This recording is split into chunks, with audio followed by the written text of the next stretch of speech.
नमस्कार दोस्तों, आप सभी का BK स्टडी T8 में स्वागत है। आज की इस वीडियो में हम लोग क्लास 7 पॉलिटी, जिस किताब का नाम है सामाजिक एवं राजनीतिक जीवन भाग 2 को पढ़ने जा रहे हैं।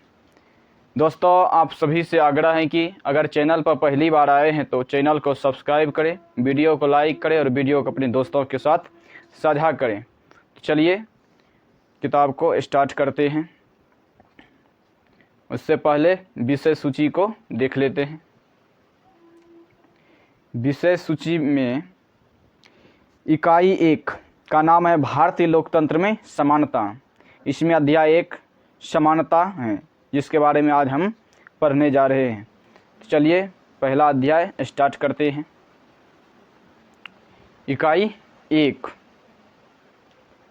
भारतीय लोकतंत्र में समानता। ये शिक्षक के लिए एक पेज पॉइंट के रूप में दिया गया है, तो इसको हम नहीं पढ़ेंगे, डायरेक्ट अपना अध्याय स्टार्ट करने जा रहे हैं। तो अध्याय स्टार्ट यहाँ से हो रहा है। चलिए यह स्टार्ट करते हैं। छोटे लाल जो कि एक किसान हैं, मंजीत कौर एक शिक्षिका हैं, तेजा सिंह व्यापारी हैं, गिरीश राव छात्र हैं, कांता देवी घरेलू कामगार हैं, सुजाता कुमारी घरेलू कामगार ही हैं। तो यह अध्याय यहाँ से स्टार्ट हो रहा है। यहाँ पहले पढ़ लेते हैं। भारत एक लोकतंत्रीय देश है। कक्षा 6 की पुस्तक में हमने लोकतंत्री सरकार के मुख्य तत्वों के बारे में पढ़ा था, जैसे लोगों की भागीदारी, संघर्षों का शांतिपूर्ण समाधान, समानता और न्याय। समानता लोकतंत्र की मुख्य विशेषता है और इसकी कार्यप्रणाली के सभी पहलुओं को प्रभावित करती हैं। इस अध्याय में आप समानता के बारे में और अधिक जानेंगे। यह क्या है, लोकतंत्र के लिए यह आवश्यक क्यों है और भारत में सब समान है या नहीं। हम कांता की कहानी से चर्चा आरंभ करते हैं। चलिए दोस्तों, कांता की कहानी को पढ़ा जाए। चुनाव के दिन कांता और उसकी दोस्त सुजाता वोट डालने की बारी का इंतज़ार कर रही हैं। कितनी अच्छी बात है ना सुजाता कि हम सब अपने देश के समान नागरिक के रूप में वोट डाल सकते हैं। जैन साहब भी हमारे साथ इसी लाइन में खड़े हैं। हाँ बिल्कुल, सुजाता बोल रही है, हाँ बिल्कुल। चल कांता, अब तेरी बारी आई, यानी वोट डालने की अब तेरी बारी आई। मैं तो उसे वोट दूंगी जिसने हमारे मोहल्ले में पानी की पाइप लाइन लाने का वादा किया है। आगे देखते हैं। इस कैरेक्टर को पकड़ना जो भी इसमें आ रहा है। अब्दुल रहमान एक कारीगर हैं, शबनम बानो एक गृहिणी हैं, ग्रेसी लेलेंग परामर्शदाता हैं, आइजैक लेलेंग सरकारी अधिकारी हैं, रुखसाना मिर्ज़ा एक मीडिया कर्मी हैं, योगराज जो कि बेरोजगार हैं, अशोक जैन एक उद्योगपति हैं। तो कुछ देर बाद क्या कहते हैं इसके, सुजाता ही हैं। यस, देख लेते हैं। सुजाता, कितनी अच्छी बात है ना। सुजाता नहीं कांता है। यस, तो कांता को उसके मालिक बोल रहे हैं, बाद में आना कांता। जी साहब जी नमस्ते साहब। गुड़िया बुखार में पड़ी है और उसे अस्पताल लेकर जाना है, पर पहले साहब के घर का काम कर आऊं और उनसे कुछ पैसे उधार ले आऊं। घर पर आया वो कौन, तो कांता ने, ले या पी ले, कुछ अच्छा लगेगा तुझे, और मैं जब शाम को लौटेंगी तो अपन अस्पताल चलेंगे, ठीक है। और बाद यहाँ आगे का पाठ है।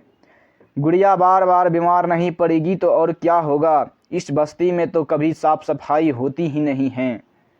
आगे देखते हैं। कोने को अच्छे से साफ करना, कौन, तो जैन साहब के पत्नी बोल रही हैं। आगे का दृश्य में बताया गया है। कांता, ये ले तेरे पैसे, पर पहले से पैसे मांगने की आदत मत बना, समझी? जी मैडम, नहीं बनाऊंगी। उस शाम को बस ज़रा सी देर और बेटी। जैन मैडम और जैन साहब वोट डालने के लिए लाइन में भले ही खड़े रहे हो, पर अपने बच्चे के इलाज के लिए उन्हें लाइन में नहीं लगना पड़ता है। आगे देखते हैं। मताधिकार की समानता के बारे में हम लोग जानने का प्रयास करते हैं।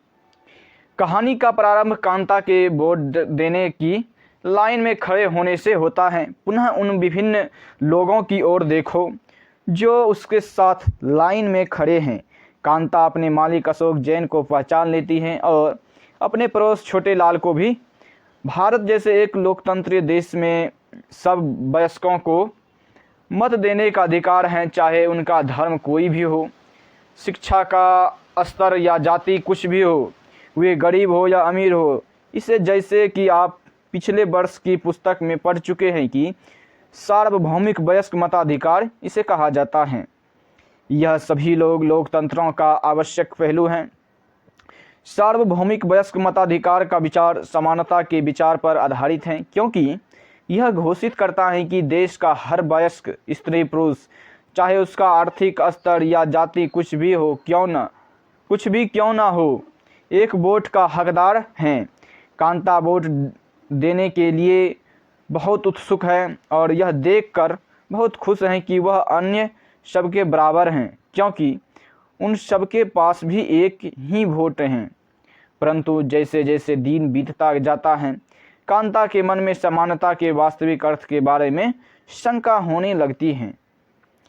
वह क्या बात है जिसने कांता के मन में शंका पैदा कर दी? तो वो है समानता। आओ उसके जीवन की दिनचर्या देखें। वह एक झोपड़पट्टी में रहती है और उसके घर के पीछे एक नाला है। उसकी बेटी बीमार है, परंतु वह अपने काम से एक दिन की भी छुट्टी नहीं ले सकती, क्योंकि उसे अपने मालिक से बच्ची को डॉक्टर के पास ले जाने के लिए पैसा उधार लेने हैं। घरेलू काम की नौकरी उसे थका देती हैं और अंततः उसके दिन की समाप्ति फिर लंबी लाइन में खड़े होकर होती हैं। सरकारी अस्पताल के सामने लगी यह लाइन उस लाइन से भिन्न है जिसमें वह सुबह लगी थी, क्योंकि इस लाइन में खड़े अधिकांश लोग गरीब हैं। आपके विचार से समानता के बारे में शंका करने के लिए कांता के पास क्या पर्याप्त कारण है? उपरोक्त कहानी के आधार पर उसके ऐसा सोचने के 3 कारण बताना है। आप यहाँ तक पैराग्राफ पढ़े हैं, आप इस प्रश्नों का जवाब देने का प्रयास करें। हम आगे बढ़ते हैं। इसमें डिक्टेट नहीं कर पाएंगे, नहीं तो वीडियो बहुत लंबा बन जाएगा। अन्य प्रकार की असमानता को देखते हैं। नेक्स्ट टॉपिक है अन्य प्रकार की असमानता को देखते हैं। कांता उन बहुत से लोगों में से एक है जो भारतीय लोकतंत्र में रहते हैं और जिन्हें मताधिकार प्राप्त हैं, लेकिन जिनका दैनिक जीवन और कार्य करने की स्थितियां समानता से बहुत दूर हैं। निर्धन होने के अतिरिक्त भारत में लोगों को अन्य अनेक कारणों से भी असमानता का सामना करना पड़ता है। इसका आशय हम निम्नलिखित 2 कहानियों को पढ़कर समझेंगे। ये दोनों ही वास्तविक घटनाओं पर आधारित हैं और भारत में होने वाली विभिन्न प्रकार की असमानताओं पर प्रकाश डालती हैं। भारत में सामान्यतः प्रचलित असमानताओं में से एक है जातिगत व्यवस्था। यदि आप ग्रामीण भारत में रहते हैं तो जातिगत पहचान का अनुभव शायद बहुत छोटी आयु में ही हो जाता है। यदि आप भारत की शहरी क्षेत्र में रहते हैं तो शायद यह सोचेंगे कि लोग अब जात पात में विश्वास नहीं करते, परंतु जरा एक प्रमुख समाचार पत्र के वैवाहिक विज्ञापन के कॉलम को देखिए तो आप पाएंगे कि उस शिक्षा प्राप्त शहरी भारतीय के दिमाग में भी जाति कितनी महत्वपूर्ण है। आइए अब एक कहानी स्कूल जाने वाले एक दलित बच्चों के अनुभवों के बारे में पढ़ेंगे। दलितों के बारे में आप पहले ही पिछले वर्ष की पुस्तक में पढ़ चुके हैं। दलित एक ऐसा शब्द है जो निचली कही जाने वाली जाति के लोग स्वयं को संबोधित करने के लिए प्रयोग में लाते हैं। दलित का अर्थ होता है कुचला हुआ या टूटा हुआ, और इस शब्द का इस्तेमाल करके दलित यह संकेत करते हैं कि पहले भी उनके साथ बहुत भेदभाव होता था और आज भी हो रहा है। ओम प्रकाश वाल्मीकि एक प्रसिद्ध दलित लेखक हैं। अपनी आत्मकथा जूठन में वे लिखते हैं, स्कूल में दूसरों से दूर बैठना पड़ता था, वह भी ज़मीन पर। अपने बैठने की जगह तक आते आते चटाई छोटी पड़ जाती थी। कभी कभी तो एकदम पीछे दरवाजे के पास बैठना पड़ता था, जहाँ से बोर्ड पर लिखे अक्षर धुंधले दिखते थे। कभी कभी बिना कारण पिटाई भी कर देते थे। जब वे कक्षा 4 में थे, प्राध्यापक ने ओम प्रकाश से स्कूल और खेल के मैदान में झाड़ू लगाने को कहा। वे लिखते हैं, लंबा चौड़ा मैदान मेरे वजूद से कई गुना बड़ा था, जिसे साफ करने से मेरी कमर दर्द करने लगी थी। यस, धूल से चेहरा सिर अट गया था, मुंह के भीतर धूल घुस गई थी। मेरी कक्षा में बाकी बच्चे पढ़ रहे थे और मैं झाड़ू लगा रहा था। हेडमास्टर अपने कमरे में बैठे थे, लेकिन निगाह मुझ पर टिकी थी। पानी पीने तक की इजाज़त नहीं थी। पूरा दिन मैं झाड़ू लगाता रहा। स्कूल के कमरों की खिड़की दरवाज़ों से मास्टरों और लड़कों को आंखें छिपाकर तमाशा देख रही थी। ओम प्रकाश से अगले 2 दिनों तक स्कूल और खेल के मैदान में झाड़ू लगवाई जाती रही, और यह क्रम तभी रुका जब उधर से गुजरते हुए उसके पिता ने अपने बेटे को झाड़ू लगाते देखा। उन्होंने शिक्षकों का साहसपूर्ण सामना किया और ओम प्रकाश का हाथ पकड़कर स्कूल से बाहर जाते हुए ऊंचे स्वर में सबको सुनाते हुए कहा, मास्टर हो इसलिए जा रहा हूं, पर इतना याद रखिए मास्टर, यों यहीं पढ़ेगा इसी मदरसे में, और यों ही नहीं इसके बाद और भी आवेगा पढ़ने को। दूसरी कहानी को स्टार्ट करने से पहले ऊपर वाले इस भाग को देख लेते हैं। यहाँ पे क्या लिखा है। कुर्मी क्षत्रिय, जो कि कुर्मी क्षत्रिय 26/5/4 BC micro bio MSc biotech BEd assistant professor private college हेतु सजातीय वर चाहिए। ब्राह्मण जिजोदिया बुंदेली खंड ब्राह्मण ध्रुव कौशल गोत्र 30/5 बजे और 30 तारीख कैसे कुछ हैं और 5 बजे। गौर वर्ण MA 3 विषयों में एवं अन्य डिप्लोमा कोर्स कन्या हेतु वर चाहिए। सर्व ब्राह्मण। तोमर राजपूत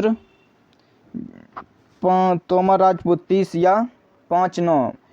मैकेनिकल इंजीनियर सुजलाना जो कि पुणे हेतु सेवारत उच्च तकनीकी अर्हता प्राप्त राजपूत कन्या चाहिए।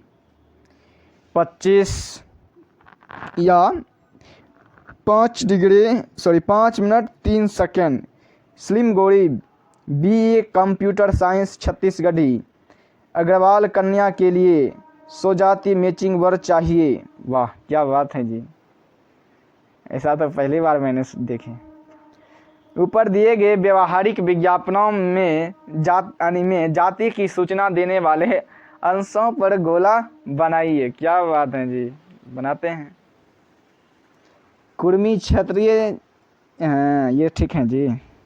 उसके बाद ब्राह्मण, तोमर राजपूत, उसके बाद छत्तीसगढ़ी अग्रवाल की कन्या। अच्छा जी, चलिए आगे देखते हैं। आगे इस बुक के बारे में, जूठन के बारे में देख लेते हैं, जो कि ओम प्रकाश वाल्मीकि जी की पुस्तक है। ओम प्रकाश वाल्मीकि की किताब जूठन का मुख्य पृष्ठ, जिसमें उन्होंने एक दलित बालक के रूप में बड़े होने के अनुभवों को प्रस्तुत किया है। चलिए दोस्तों, दूसरी कहानी को स्टार्ट करते हैं। दूसरी कहानी यहाँ से स्टार्ट हो रहा है। दूसरी कहानी एक ऐसी घटना पर आधारित है जो भारत के एक बड़े शहर में घटी और देश के अधिकांश भागों में ऐसा होना एक सामान्य बात है। यह कहानी श्री और श्रीमती अंसारी की, यानी श्री और श्रीमती अंसारी की हैं, जो शहर में किराए पर एक मकान लेना चाहते थे। वे पैसे वाले थे, इसलिए किराए की कोई समस्या नहीं थी। वे मकान ढूंढने में मदद लेने एक प्रॉपर्टी डीलर के पास गए। डीलर ने उन्हें बताया कि वह कई खाली मकानों के बारे में जानता है जो किराए पर मिल सकते हैं। वे पहला मकान देखने के लिए अंसारी दंपत्ति को मकान बहुत अच्छा लगा और उन्होंने मकान को लेने का निर्णय कर लिया। फिर जब मकान मालकिन ने उसके नाम सुने तो वे बहाने बनाने लगे कि वे मांसाहारी लोगों को मकान नहीं दे सकती, क्योंकि उस बिल्डिंग में कोई भी मांसाहारी व्यक्ति निवास नहीं करता। प्रॉपर्टी डीलर और अंसारी दंपत्ति दोनों ही यह सुनकर आश्चर्यचकित रह गए, क्योंकि पड़ोस में मछली पकाने की गंध आ रही थी। उसने सामने उन दूसरे और तीसरे मकानों में भी जो उन्हें पसंद आए थे, यही बहाना दोहराया गया। अंत में प्रॉपर्टी डीलर ने सुझाव दिया कि क्या वे अपना नाम बदलकर श्री और श्रीमती कुमार रखना चाहेंगे। अंसारी दंपत्ति ऐसा करने के इच्छुक नहीं थे, इसलिए उन्होंने कुछ और मकान देखने का निश्चय किया। अंत में लगभग 1 महीने ढूंढने के बाद उन्हें एक मकान मालकिनी मिली जो उन्हें किराए पर मकान देने को तैयार थी। दोस्तों, नेक्स्ट टॉपिक स्टार्ट कर रहे हैं। मानवीय गरिमा का मूल्य, इसके बारे में हम जानने का प्रयास करते हैं।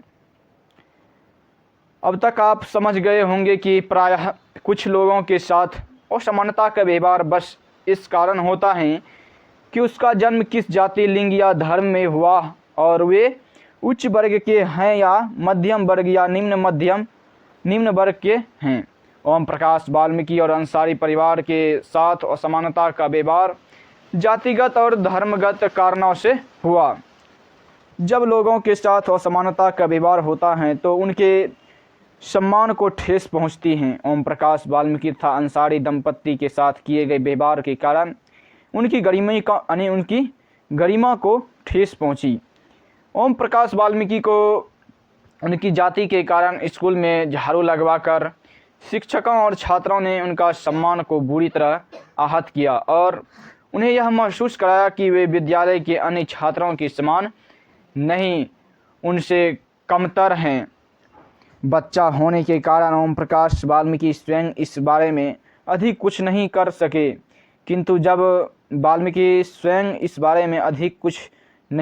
किंतु जब उनके पिता ने अपने बेटे को झाड़ू लगाते देखा तो उन्हें इस असमान व्यवहार पर क्रोध आया और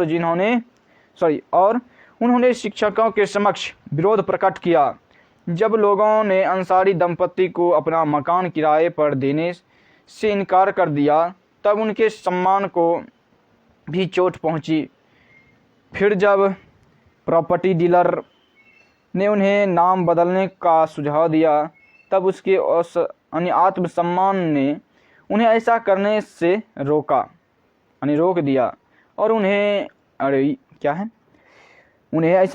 रोक दिया और उन्होंने उस सुझाव को ठुकरा दिया। ओम प्रकाश वाल्मीकि और अंसारी दंपत्ति के साथ ऐसा व्यवहार नहीं होना चाहिए था। वे उसी सम्मान और उसी गरिमा के हकदार हैं जो अन्य किसी व्यक्ति को मिलती हैं। चलिए दोस्तों, नेक्स्ट टॉपिक स्टार्ट है। भारतीय लोकतंत्र में समानता। इससे पहले हम इस चित्र के नीचे लिखे कुछ शब्दों को देखते हैं क्या बताया गया है। 1975 में बनी दीवार फिल्म में जूते पॉलिश करने वाला एक लड़का फेंक कर दिए गए पैसों को उठाने से इनकार कर देता है। वह मानता है कि उसके काम की भी गरिमा है और उसे उसका भुगतान आदर के साथ किया जाना चाहिए, जो कि आदर के साथ नहीं किया गया है। इस सीन को देखने के लिए आप हो सके तो 1975 में बनी फिल्म दीवार को देख सकते हैं। चलिए नेक्स्ट टॉपिक स्टार्ट हो रहा है, भारतीय लोकतंत्र में समानता। इसके बारे में हम जानने का प्रयास करते हैं। भारतीय संविधान सब व्यक्तियों को समान मानता है। इसका अर्थ है कि देश के व्यक्ति, चाहे वो पुरुष हो या स्त्री, किसी भी जाति, धर्म, शैक्षिक और आर्थिक पृष्ठभूमि से संबंध रखते हो, वे सब समान माने जाएंगे। लेकिन इसके बाद भी हम यह नहीं कह सकते कि असमानता खत्म हो गई है। यह खत्म नहीं हुई है, लेकिन फिर भी कम से कम भारतीय संविधान में सब व्यक्तियों की समानता के सिद्धांत को मान्य किया गया है। जहां पहले भेदभाव और दुर्व्यवहार से लोगों की रक्षा करने के लिए कोई कानून नहीं था, अब अनेक कानून लोगों के सम्मान था उसके साथ समानता के व्यवहार को सुनिश्चित करने के लिए मौजूद हैं। समानता को स्थगित करने के लिए संविधान में जो प्रावधान, उनमें से कुछ निम्नलिखित हैं। प्रथम, कानून की दृष्टि में हर व्यक्ति समान है। इसका तात्पर्य यह है कि हर व्यक्ति को देश के राष्ट्रपति से लेकर कांता जैसी घरेलू काम की नौकरी करने वाली महिला तक सभी को एक ही जैसे कानून का पालन करना है। दूसरा, किसी भी व्यक्ति के साथ उसके धर्म, जाति, वंश, जन्म स्थान और उसके स्त्री या पुरुष होने के आधार पर भेदभाव नहीं किया जा सकता। तीसरा, हर व्यक्ति सार्वजनिक स्थानों पर जा सकता है, जिसमें खेल के मैदान, होटल, दुकानें और बाजार आदि सम्मिलित हैं। जब लोग सार्वजनिक कुआं, सड़कों और नहाने के घाटों का उपयोग कर सकते हैं। चौथा, अस्पृश्यता का उन्मूलन कर दिया गया है। शासन ने संविधान द्वारा मान्य किए गए समानता के अधिकार को दो तरह से लागू किया है। पहला, कानून के द्वारा और दूसरा, सरकार की योजना और कार्यक्रम द्वारा सुविधाहीन समाजों की मदद करके। भारत में ऐसे अनेक कानून हैं जो व्यक्ति के समान व्यवहार प्राप्त करने के अधिकार की रक्षा करते हैं। कानून के साथ साथ सरकार ने उन समुदायों जिनके साथ सैकड़ों वर्षों तक असमानता का व्यवहार हुआ है, उनका जीवन सुधारने के लिए अनेक कार्यक्रम और योजनाएं लागू किए हैं। ये योजनाएं यह सुनिश्चित करने के लिए चलाई गई हैं कि जिन लोगों को अतीत में अवसर नहीं मिले, अब उन्हें अधिक अवसर प्राप्त हो। इस दिशा में सरकार द्वारा उठाया गया एक कदम है मध्याह्न भोजन की व्यवस्था। इस कार्यक्रम के अंतर्गत सभी सरकारी प्राथमिक स्कूलों के बच्चों को दोपहर का भोजन स्कूल द्वारा दिया जाता है। यह भोजन भारत में सर्वप्रथम तमिलनाडु राज्य में प्रारंभ की गई और 2001 में उच्चतम न्यायालय ने सभी राज्य सरकारों को इसे अपने स्कूल में 6 माह के अंदर आरंभ करने के निर्देश दिए। इस कार्यक्रम के काफ़ी सकारात्मक प्रभाव हुए। उदाहरण के लिए, दोपहर का भोजन मिलने के कारण गरीब बच्चों ने अधिक संख्या में स्कूल में प्रवेश लेना और नियमित रूप से स्कूल जाना शुरू कर दिया। शिक्षक बताते हैं कि पहले बच्चे खाना खाने घर जाते थे और फिर वापस स्कूल लौटते ही नहीं थे, परंतु अब जब से स्कूल में मध्याह्न भोजन मिलने लगा है, उनकी उपस्थिति में सुधार आया है। वे माताएं जिन्हें पहले अपना काम छोड़कर दोपहर को बच्चों को खाना खिलाने घर आना पड़ता था, अब उन्हें ऐसा नहीं करना पड़ता है। इस कार्यक्रम से जातिगत पूर्वाग्रहों को कम करने में भी सहायता मिली है, क्योंकि स्कूल में सभी जातियों के बच्चे साथ साथ भोजन करते हैं और कुछ स्थानों पर तो भोजन पकाने के लिए दलित महिलाओं को काम पर रखा गया है। मध्याह्न भोजन कार्यक्रम ने निर्धन विद्यार्थियों की भूख मिटाने में भी सहायता की है, जो प्रायः खाली पेट स्कूल आते हैं और इस कारण पढ़ाई पर ध्यान केंद्रित नहीं कर पाते हैं। यद्यपि शासकीय कार्यक्रम अवसरों की समानता बढ़ाने में महत्वपूर्ण भूमिका निभा रहे हैं, किंतु अभी भी बहुत कुछ करने की आवश्यकता है।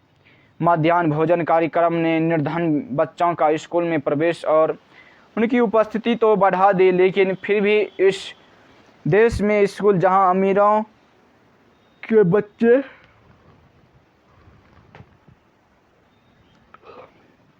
लेकिन फिर भी इस देश में वे स्कूल भोजन कार्यक्रम निर्धन बच्चों का स्कूल में प्रवेश और उनकी उपस्थिति तो बढ़ा दी है, लेकिन फिर भी इस देश में वे स्कूल जहां अमीरों के बच्चे जाते हैं उन स्कूलों से बहुत अलग हैं, जहां गरीबों के बच्चे पढ़ते हैं। आज भी देश में कई स्कूल हैं जिनमें ओम प्रकाश वाल्मीकि जैसे दलित बच्चों के साथ भेदभाव और समानता का व्यवहार किया जाता है। इन बच्चों को ऐसी असमान स्थितियों में ढकेला जाता है जहां उनके सम्मान का रक्षा नहीं हो पाती है। ऐसा इसलिए क्योंकि कानून बन जाने के बाद भी लोग उन्हें समान समझने से इनकार कर देते हैं। इसका मुख्य कारण यह है कि दृष्टिकोण में बहुत धीरे धीरे परिवर्तन आता है।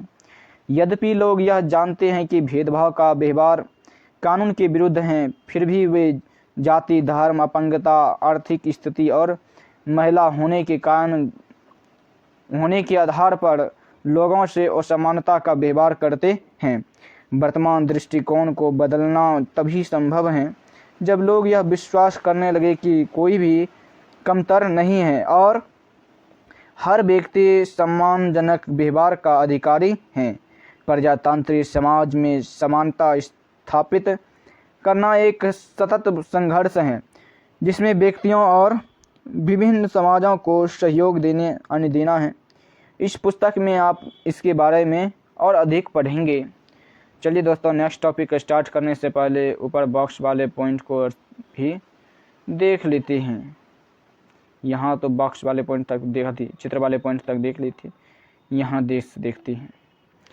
सतत विकास लक्ष्य 2, भूखमरी समाप्त करना, यानी इसको जीरो हंगर इंडेक्स के माध्यम से इस वेबसाइट पर जाकर के आप पता कर सकते हैं www.in.undp.org मतलब ऑर्गेनाइजेशन। आगे देखते हैं। उत्तराखंड की एक शासकीय शाला में बच्चों को उनका मध्याह्न भोजन परोसा जा रहा है। आगे देखते हैं। मध्याह्न भोजन कार्यक्रम क्या है? क्या आप इस कार्यक्रम के 3 लाभ बता सकते हैं?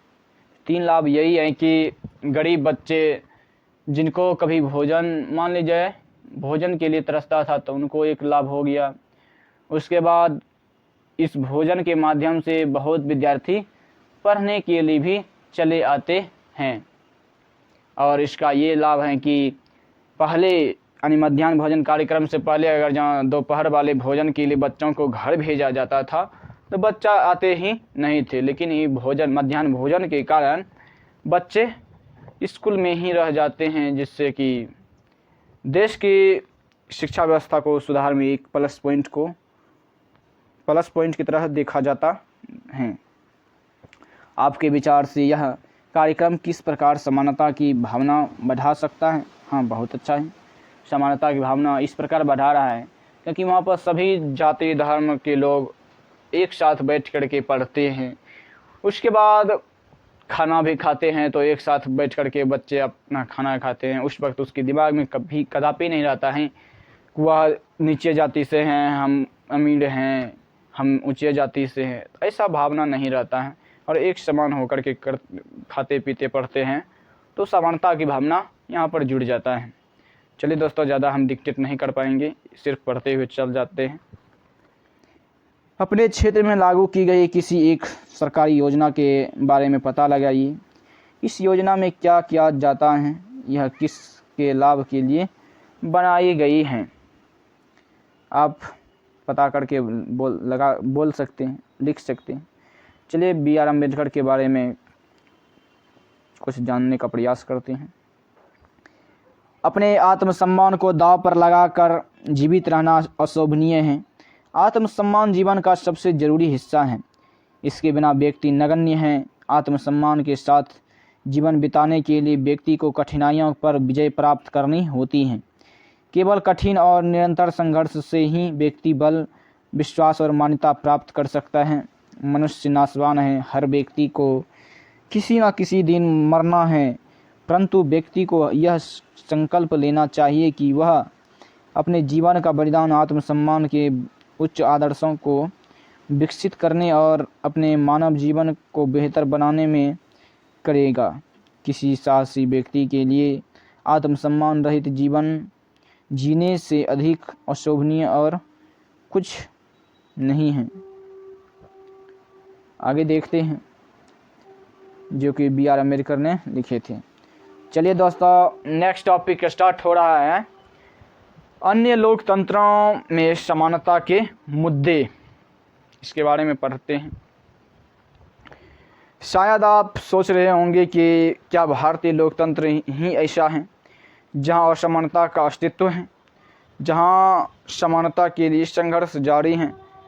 सच तो यह है कि संसार के अधिकांश लोकतंत्रीय देशों में समानता के मुद्दे पर विशेष रूप से संघर्ष हो रहे हैं।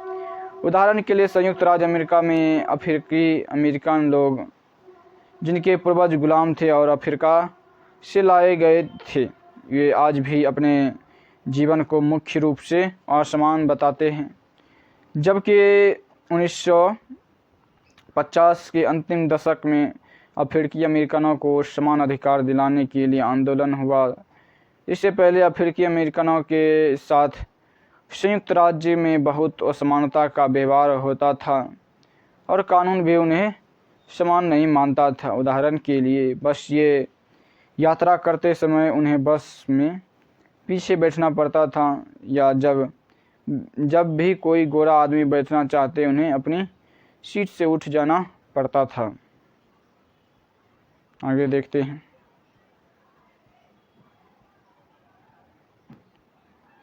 रोजा पार्क्स 1913 से 2005, इसकी 1913 में उसका जन्म हुआ होगा रोजा पार्क्स का, और 2005 में उसकी मृत्यु हुई होगी। एक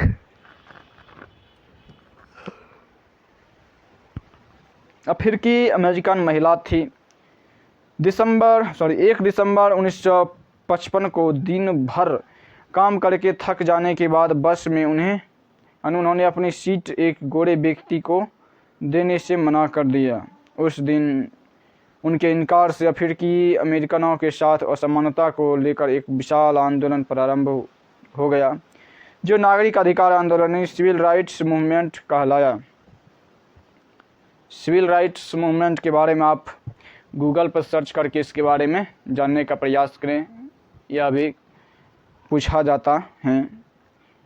1964 के नागरिक अधिकार अधिनियम के अधिकार नियम ने नस्ल, धर्म और राष्ट्रीय मूल के आधार पर भेदभाव को निषेध कर दिया।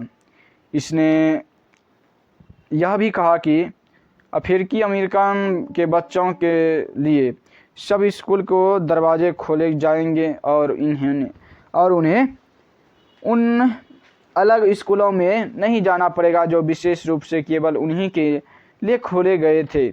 इतना होने के बावजूद भी अधिकांश अफ्रीकी अमेरिकन गरीब हैं। अधिकतर अफ्रीकी अमेरिकन बच्चे केवल ऐसे सरकारी स्कूलों में प्रवेश लेने से ही सामर्थ्य रखते हैं जहां कम सुविधाएं हैं और कम योग्यता वाले शिक्षक हैं, जबकि गोरे विद्यार्थी निजी स्कूलों में जाते हैं या उन क्षेत्रों में रहते हैं जहां के सरकारी स्कूलों का स्तर निजी स्कूलों जैसा ही ऊंचा है। ये रोजा पार्क्स एक अफ्रीकी अमेरिकन औरत जिनकी एक विद्रोही प्रतिक्रिया ने अमेरिकी इतिहास की दिशा बदल दी। यही हैं रोजा पार्क्स। मस्त हैं जी, बहुत अच्छा विचार दिए जी आप। आगे देखते हैं, भारत के बॉक्स वाले पॉइंट को देखते हैं। भारत के संविधान के अनुच्छेद 15 के अंश को कुछ यहाँ पर दिया गया है।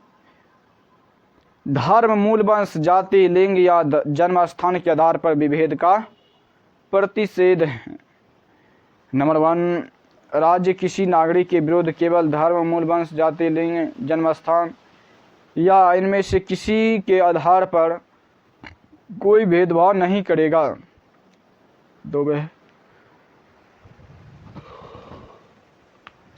कोई नागरिक केवल धर्म, मूल, वंश, जाति, लिंग, जन्म स्थान या इनमें से किसी के आधार पर दुकानों, सार्वजनिक भोजनालयों, होटलों और सार्वजनिक मनोरंजन के स्थानों में प्रवेश या पूर्णतः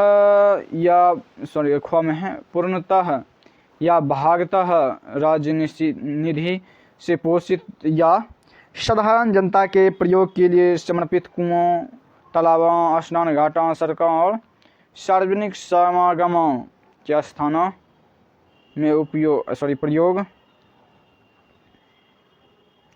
प्रयोग या उपयोग बोल सकते हैं के संबंध में किसी भी निर्योग्यता, दायित्व, निर्बंधन या शर्त के अधीन नहीं होगा। आगे देखते हैं, लोकतंत्र की चुनौतियां क्या हैं, इसके बारे में हम जानने का प्रयास करते हैं। किसी भी देश की पूरी तरह से लोकतंत्रीय नहीं कही जा सकता है। किसी भी देश को पूरी तरह से लोकतंत्री नहीं कहा जा सकता। हमेशा से ही ऐसे समुदाय और व्यक्ति होते हैं जो लोकतंत्र को नए अन्य अर्थ देते हैं और अधिक से अधिक समानता लाने के लिए नए नए सवाल उठाते हैं। इसके केंद्र में वह संघर्ष जो सब व्यक्तियों को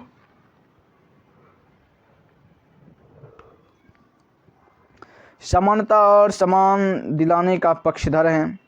भारतीय लोकतंत्र में हमारे दैनिक जीवन के विभिन्न पहलुओं को प्रभावित करता है।